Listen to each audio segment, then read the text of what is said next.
Thank you for joining us once again on this program, Developments in Lagos State.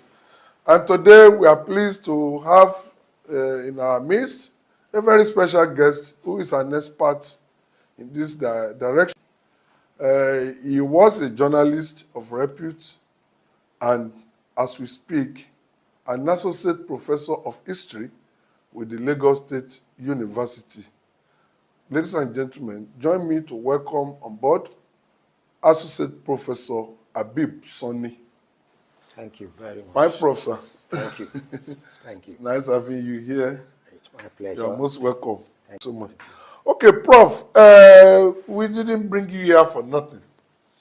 We just observe that in our environment, can we limit ourselves to Southwest?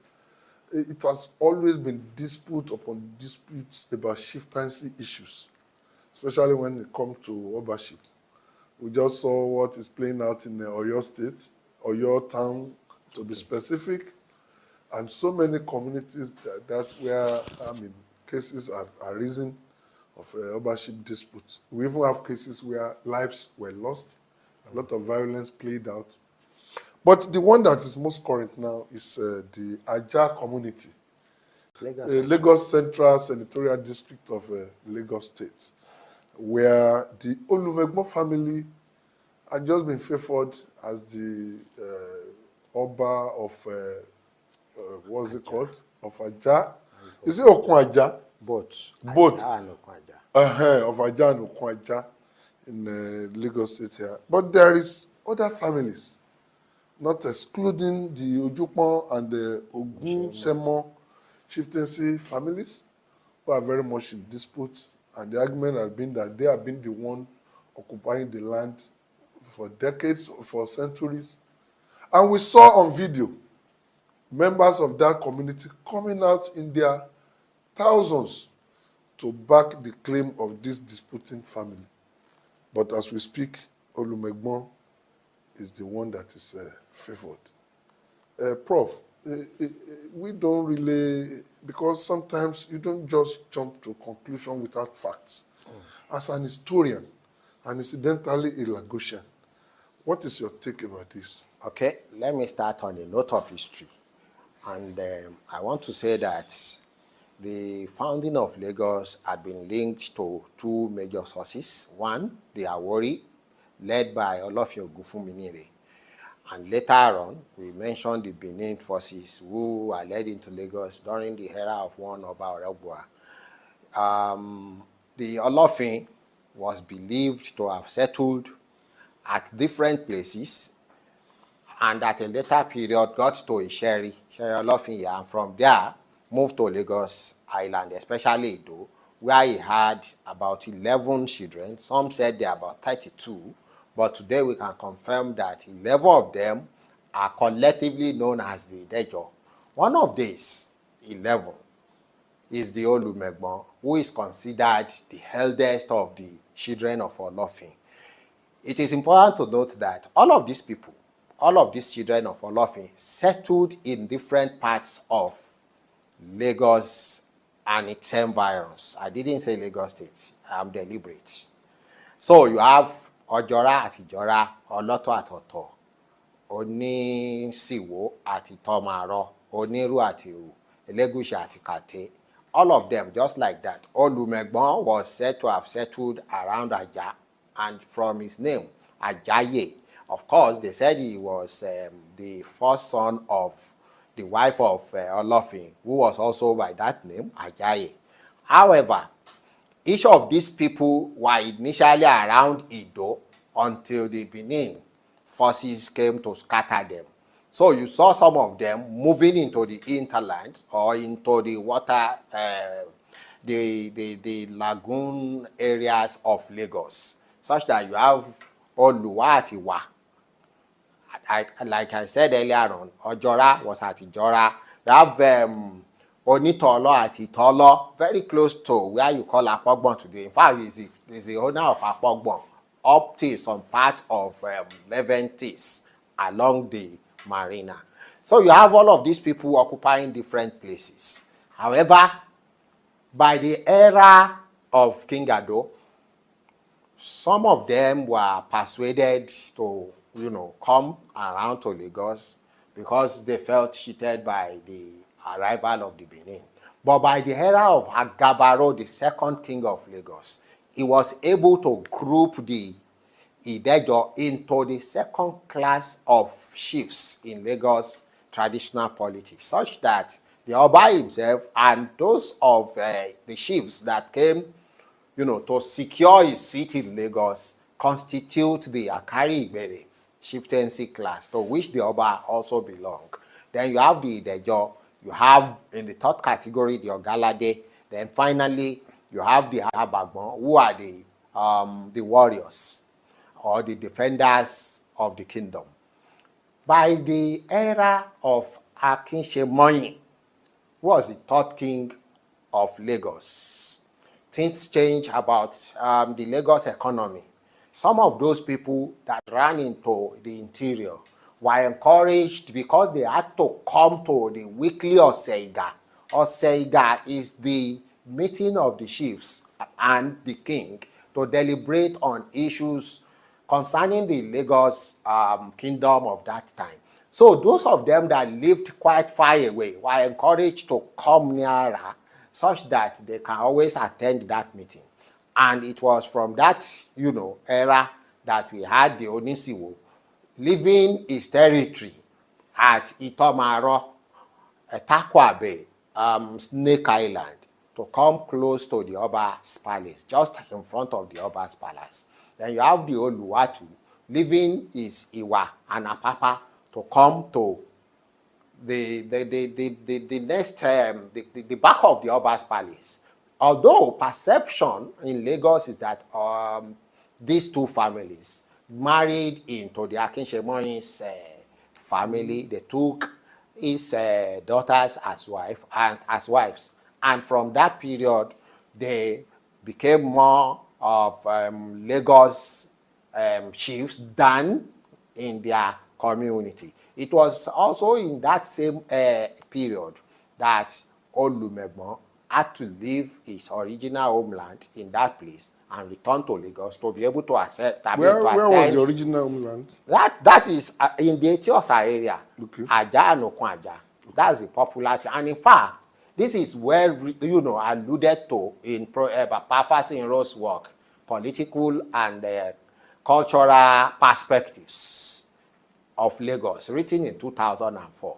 Pafasinro lived until he was 99, almost 100, when he died in May 2019.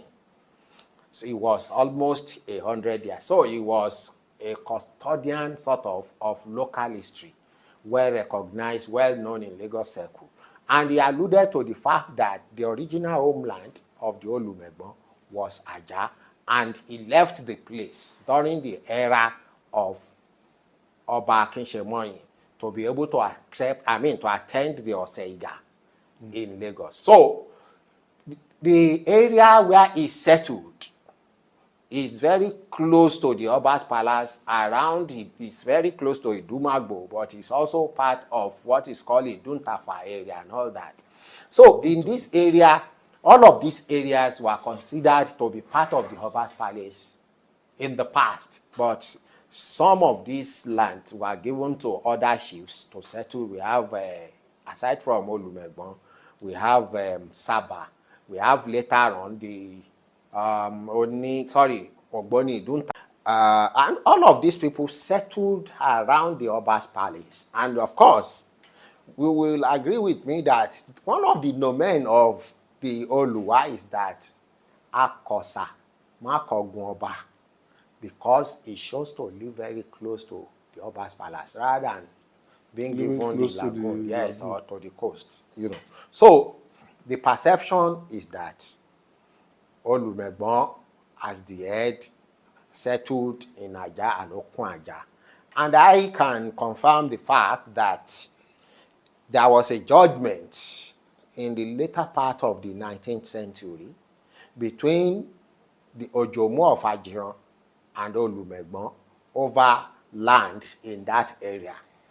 Aside from that, I recently, stumbled on one of my archival documents of 1937, the Lagos Daily News of 1937, which carried in the front page the Olumegbon Chieftaincy, and for pages 1 and 3, from pages 1 to 3, it was recorded that the purpose of the coming together of that family was to appoint an Olori Ebi who eventually becomes the chief after he had been sanctioned by members of the family, which cut across 2 or 3 categories of people. The members of the chieftaincy family who are entitled also to be chiefs or to be chief or Olumegbon. The Arota are the people who are like chamberlains of the chieftaincy family, and then others who are called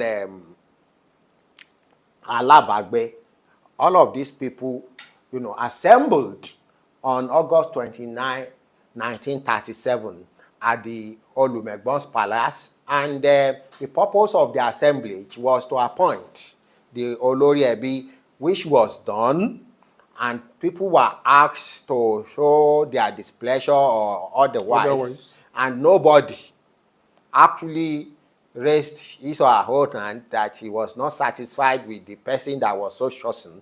That person was one Badamosi in one of the chieftaincy houses, and I published this about a week or so, more than a week now ago. And amongst those who were present at the assembly of the Olumegbon was people from AJAH, and Okun AJAH was put in brackets. And it had the list of some of those who came from AJAH, including the Baali of AJAH, one Rabiu, and then the children of the Baali Agba. They attended the meeting, and then about 300 people also from Okun AJAH. The paper, the Daily News, Lagos Daily News of August 31, 1937, published that. And even if there is any doubt about Olumegbon's ownership of AJAH, the way that territory is, set, will definitely clear doubt. It's how do you mean, Prof? Yes, I will tell you. It's a peninsula, for instance, and that is why they call it a Tiosa. At one side, you have the lagoon, and at the other side of it, at the extreme end, you have the Atlantic Ocean. And so, the ownership of these territories control both, and I can say it clearly, even from Oniru. Oniru is the owner of Mekwen. Even till Onyikan Abayomi is under Oniru's royal family. And from there, they control also the Babish, up to where you have the Oniru Beach and beyond. So, at the Etiosa level, they are the owner. At the Atlantic Ocean level, they are the owner. The same thing goes for Elegushi, who controls the lagoon area, and from around Moba, and from Moba to all other areas under it, about 8 communities, up to the other side of it, where you have the Elegushi Beach now. They control it. The same thing applies to the Ojomu of Ajiran, whose palace is very close to the lagoon, and is also in control of Okun Alfa. The story of Alfa, of Okun Alfa, is that one of those people one Alfa Ali, who was part of Kosoko's supporters, actually went to settle at that place, which actually belonged to the Ojomu chieftaincy family. And I can tell you up to tomorrow, the Ojomu family controls that Okun Alfa. They collect tolls and collect, yes, a visit of people into the area. People pay to them.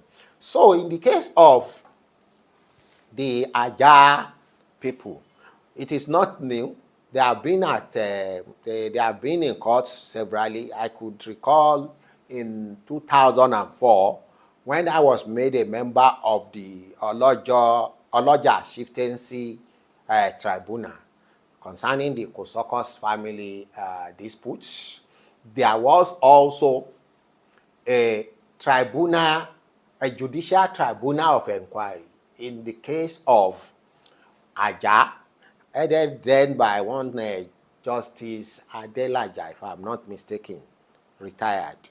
And the case went on. I will not be able to say the content of the findings. But that went on, and at least after the tribunal, tensions were doused.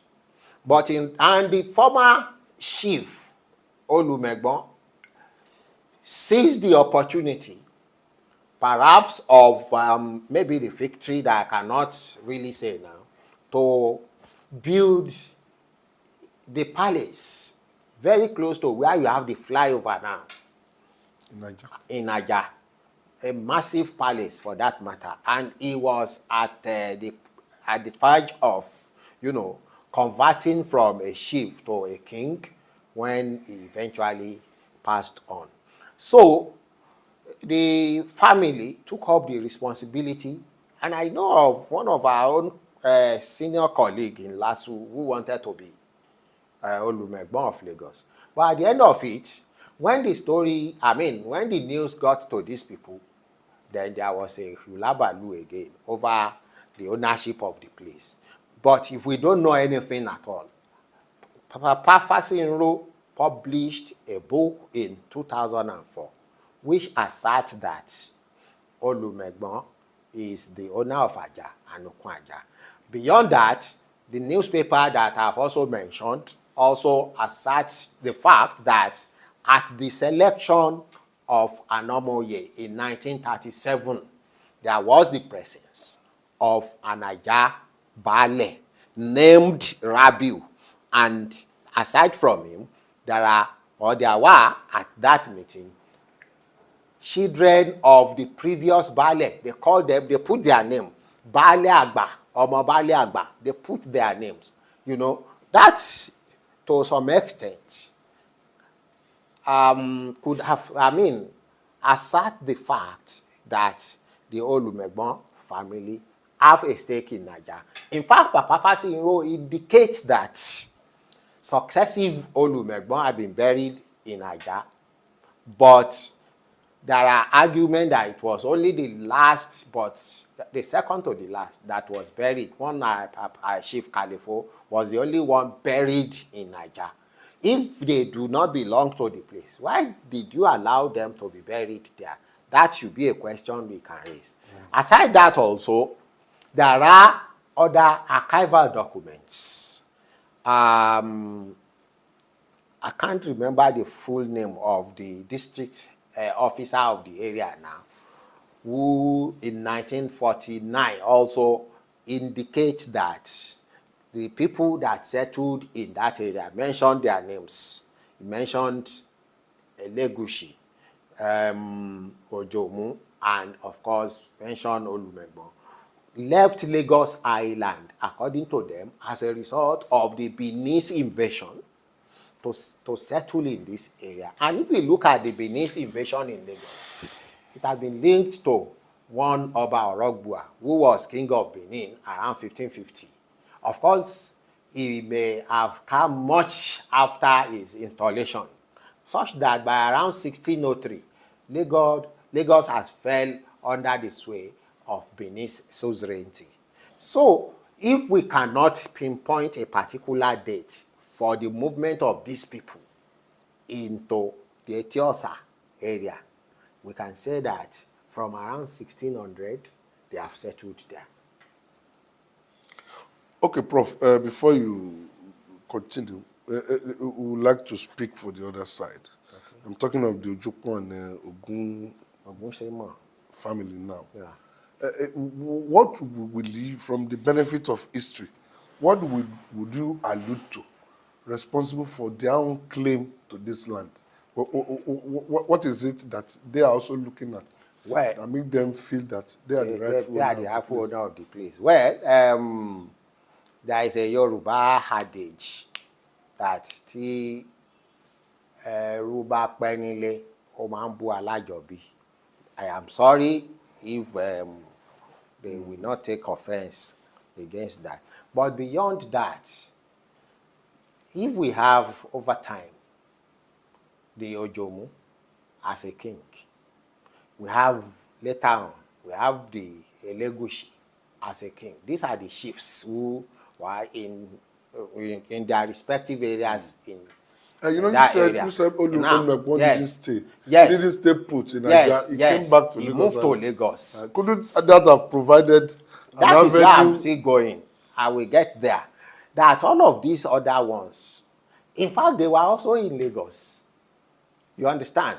But they still return to these villages from time to time. In fact, in the case of Ojomu, he or the family claimed to have been the younger brother of Olofin.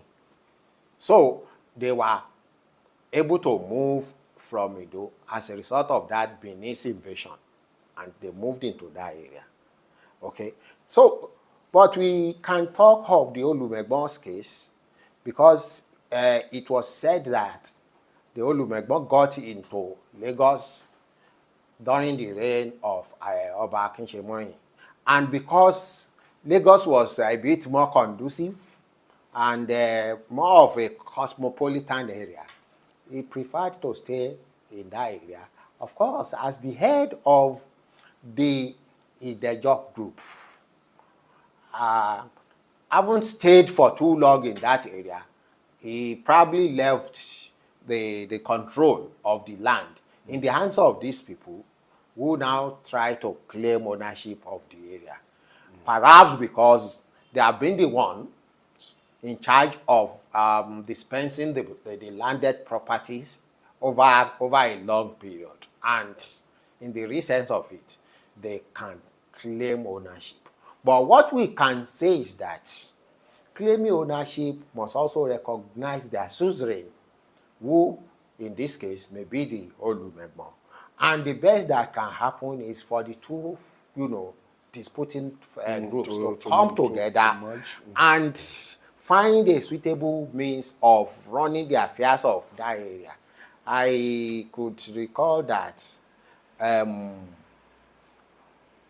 sometimes they will say, Àjọjẹ òun ló ń dùn, or something. yes, àjọjẹ ló ń dùn. They will have their own right to certain things.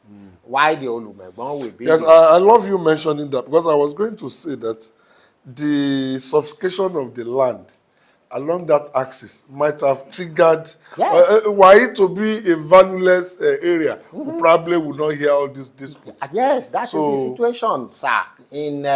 I think so much credit should be given to the Alhaji Lateef Jakonde's administration, who decided to open up that axis from around 1981. I must also provide information that it was going to be a federal government responsibility initially. The Yakubu Gowon's administration was thinking of creating an alternate road into the Delta area. And I think that is what the Tinubu's administration had now revisited by, creating this Atlantic road to the Niger Delta. But what Jakonde did, because he couldn't take the whole of the Niger Delta, which is outside his own immediate control, he decided to open up that area up to Epe, at least to link up Epe and to reduce the length at which people travel from Lagos through Ikorodu, through Itokin. Sometimes, even before through Shagamu. Yes, through yes, the Shagamu had the Shagamu thing actually was what actually led to the construction of the Ikorodu Ijebode road. Yes. by the Mobolaji Johnson's administration. Yes. I had the privilege of meeting Major General Mobolaji Johnson, or Brigadier General, at one function. And I think it was one. Yes. I mean, He told I me. think it was Mr. Johnson Agiri that was commissioner for works. Yes, then, he told me. If I'm not Yes, mistaken. yes, Johnson Agiri. He told me that the trouble of having to consult his counterpart in the then Western region before he could travel to Epe, led him to construct the Ikorodu Epe Epe Road. The same thing happened in the case of the Badagry, that if he had to go to Badagry, he will have to travel through Ota. Yeah. Go as far as Ata Adodo before branching at Adodo to get to Badagry. And as the governor of Lagos, he will have to contact his Western region counterpart before he was able to do that. Of course, he had to stop, to reduce that stress of always contacting his counterpart and seeking approval. That was what led to the construction of these two major roads, the Lagos-Badagry Expressway, which was taken over later by the federal government of Yakubu Gowon, and the Ikorodu Itokin Epe Road. That was what I heard from Brigadier Johnson at that time. So Jakonde actually opened up this area, and when he was doing it, he also created what he tagged New Towns Development Authority, NTDA. So the purpose of creating NTDA was to open up the entire Ibejuleki Etiosa area for movement of people into the place. Then he also asked to for probably deflate the influx of people into Lagos metropolis. He also sought for the construction of a national grid. And you will also agree with me, sir, that by the time Jakonde moved into that area, he put an estate there, the Lasson housing estate, where he expected people to move into. But for a very long time, nobody moved into Ilasan until after the demolition of Maroko around 1989.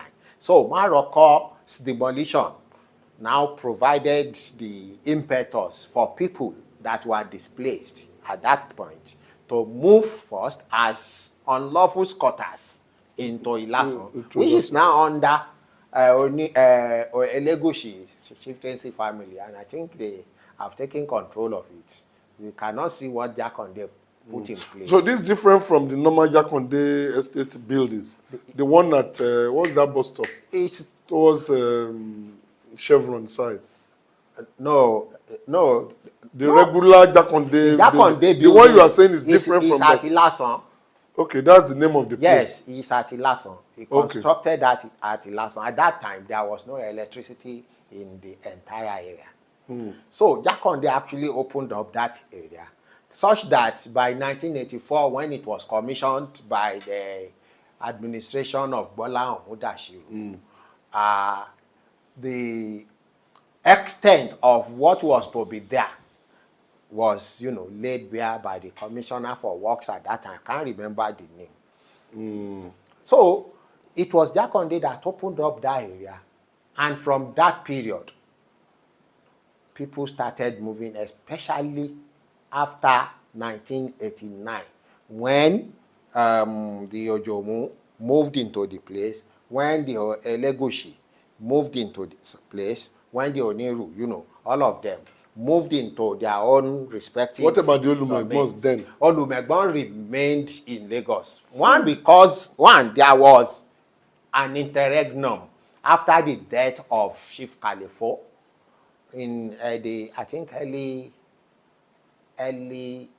1990s, and there was a long interregnum until about 2002 or 03, when Chief Fatai Lawal became the Olumegbon of Lagos. And I haven't seen that his Idejo brothers had moved into their respective domains. He also tried to do the same, which culminated into the crisis that led to the death of so many people before the government set up that tribunal of inquiry to look into the issue.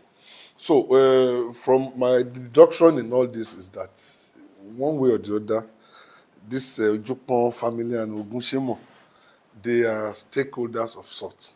Yes, to some Whichever extent, way- because yes, to some extent. they have taken, Yes. they were the one probably in charge of the. Àwọn la sọ pé dilé mú. Yes, one dilemu, yes. They were in charge of the So, place. When what I would then derive from what you have also said is that the Olumegbons should kind of, yes, you know, bring them together, bring them so closely, that and resolve the required peace Yeah, that we can all remain. crave for Yes. would be established in that, area, yes. part of Lagos. Would leave the rest for, because there may be court cases, there may be litigation, or there may be resolution or reconciliation or whatever. So we just want to leave that there for now. Okay. We would definitely call you anytime soon for, you know, in furtherance of this. But before you go, Prof, I'm very curious about something. The kind of economic prosperity that we experience in Lagos. Of course, not that there are no prosperous cities around the world, so many we can mention, but that of Lagos is peculiar. And what even make me curious more is the fact that if you look at Lagos, you know, thoroughly, you see that there are a lot of things that can discourage people to even want to flee. But rather than fleeing, we are even having more. And some people have said, well, don't be surprised. It used to be the capital of the country. It is the economic hub of the country. Yes. And beyond this, is there anything behind the success of Lagos? Well, thank you very much. We go historical once again. During the reign of Oba Gabaro, who was like the second king of Lagos, Lagos could not in any way be reckoned with as an economic city or as an important emporium for commercial activity of the time. But by around 1750, this date may be disputed by the local historians because they believe that the next person after Gabaro was Akinshemoyin, who in local account became the king of Lagos in 1704 and reigned for a very long time. In fact, he was considered one of the long, reigning kings of Lagos. But historians have put the period at about 1750. And in fact, there is a book written by a white historian who came around and gathered information and tagged the work. The Rise of an Atlantic City, Lagos, 1750 to 1900. Christian Mann is that.